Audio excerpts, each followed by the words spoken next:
Assalamualaikum warahmatullahi wabarakatuh. Hai semuanya, nama saya Dimas Astomo, NIM 120120130 dari program studi Teknik Geofisika kelas TPB 33. Pada kesempatan kali ini, saya akan menjelaskan dan mendemokan program untuk tugas ujian akhir semester mata kuliah PKS 2. Saya membuat program konversi pada bidang fisika dan program faktorial pada bidang matematika. Program pertama bidang fisika ialah mengonversi suhu Celsius dan Fahrenheit, serta program kedua bidang matematika ialah menghitung faktorial pada sebuah bilangan. Selanjutnya, saya akan menjelaskan flowchart serta program bidang fisika terlebih dahulu. Berikut adalah flowchart programnya. Dimulai dari tahapan main yang merupakan tahap dimulainya program, lalu selanjutnya terdapat deklarasi integer sebagai percabangan serta variabel program dan string yang berfungsi sebagai perulangan program.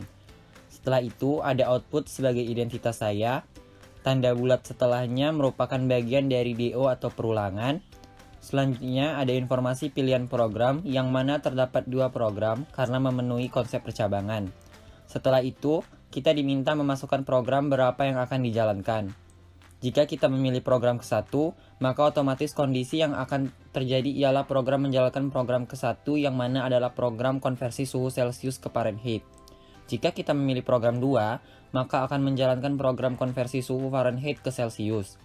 Program konversi pilihan ke-1 dimulai dari deklarasi bilangan real dan for untuk memasukkan array ke dalam prosesnya.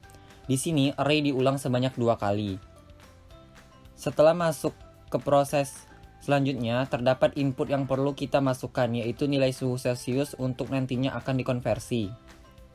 Setelah 2 kali penginputan, program akan meminta Anda memilih hasil konversi nomor berapa yang menjadi pilihan untuk ditampilkan.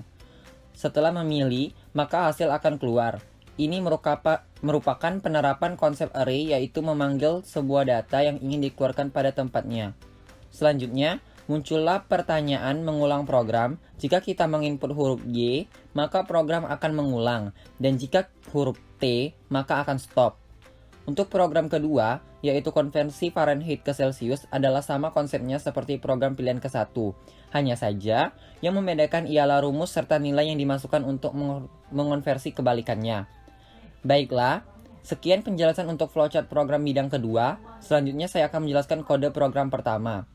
Berikut adalah bentuk kode program bidang kedua. Dimulai dari kode integer, yaitu variabel utama sebagai deklarasi program, dan ada char dan do sebagai perulangan program. Ada pula beberapa output identitas saya beserta pilihan program, serta inputan pilihan program mana yang akan dijalankan. Dari sini, bisa dilihat konsep percabangan, yaitu lebih dari satu kondisi yang dapat dipilih. Selanjutnya, ada if dan else sebagai deklarasi percabangan tersebut.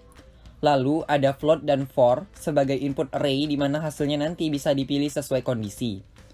Selanjutnya, ada deklarasi integer lagi di mana memilih hasil percobaan dan setelahnya hasil keluar sesuai pilihan. Inilah konsep array yang diterapkan pada program ini. Terakhir, ialah perulangan program, di mana program diulang sesuai inputan yang dimasukkan. Jika memasukkan Y, maka program diulang. Jika T, maka sebaliknya. Nah, untuk melihat bentuk program dari codingan ini, mari kita jalankan programnya. Jika kode benar, maka layar komen akan langsung muncul. Jika salah, maka sebaliknya. Layar sudah muncul. Mari kita coba inputkan. Kita pilih program ke-1, lalu enter. Lalu masukkan nilai suhu Celsiusnya ke konversi ke-1. Nah, di sini ulangi lagi seperti konversi ke-1, yaitu nilai suhu Celsius yang berbeda pada konversi kedua. Setelah mengisi dua percobaan, pilihlah hasil konversi ke berapa yang akan ditampilkan. Kita pilih perhitungan 1, lalu enter. Nah, hasilnya keluar sesuai yang kita masukkan pada konversi ke-1.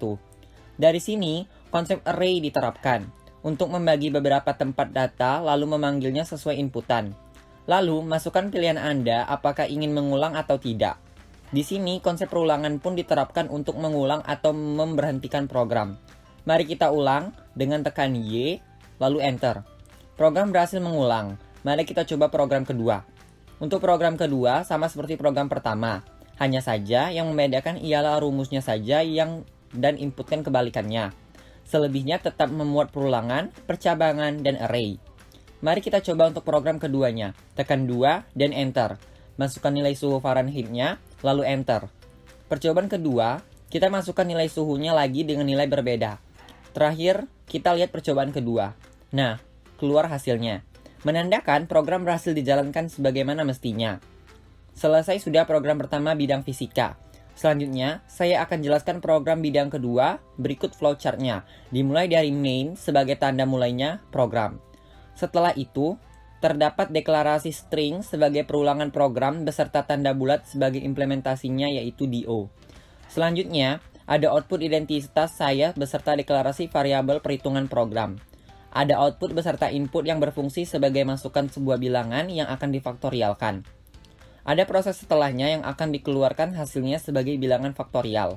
Di sini juga terdapat for sebagai array dan if sebagai percabangan program. Setelah melewati beberapa proses, hasil dikeluarkan melalui output C ini. Setelah hasil keluar, maka muncul pertanyaan ingin mengulang program atau tidak. Jika input Y, maka program mengulang. Jika input T, maka sebaliknya. Di sini terjadinya percabangan program. Sekian penjelasan program, lanjut ke penampilan kode programnya. Berikut kode program bidang kedua. Cukup simple, tetapi terdapat 3 konsep dasar yaitu perulangan, percabangan, dan juga array. Ini adalah integer perulangan, beserta DO yang akan melakukan implementasinya dan while sebagai pertanyaan dan masukan perintah. Terdapat for sebagai implementasi array, serta if sebagai percabangannya. Semua ini diperlukan sebagai bahan dari perhitungan faktorial. Ada cin sebagai input bilangan dan cout sebagai output hasilnya. Terakhir, ada sebuah output yang mengeluarkan pertanyaan yang disertai input dengan sebuah pilihan program akan diulang atau dihentikan. Jika program stop, maka akan mengeluarkan output terima kasih telah berkunjung. Segitu saja kode program bidang kedua. Mari langsung jalankan saja. Tekan compile dan running. Jika kode sudah benar, maka jendela komen langsung muncul. Nah, sudah muncul bukan? Masukkan bilangan sesuai keinginan. Di sini, saya akan masukkan bilangan yaitu 6. Tekan enter jika sudah memasukkan bilangan. Nah, hasilnya langsung keluar yaitu faktorial sesuai inputan bilangan. Setelah itu, muncul pertanyaan perulangan. Coba tekan Y lalu enter. Program pun berhasil mengulang. Inputkan kembali bilangan lalu enter. Hasil keluar. Dan pertanyaan muncul kembali lalu kita inputkan saja T lalu enter. Nah, program pun berhenti dan mengeluarkan output terima kasih telah berkunjung. Cukup segitu saja pedoman untuk kedua program saya. Semoga bermanfaat untuk teman-teman sekalian. Jika ada kesalahan saya mohon maaf, dan jika teman-teman ada kritik langsung tulis saja di komen. Oh iya, jangan lupa like, subscribe juga ya. Terima kasih. Sampai jumpa. Wassalamualaikum warahmatullahi wabarakatuh.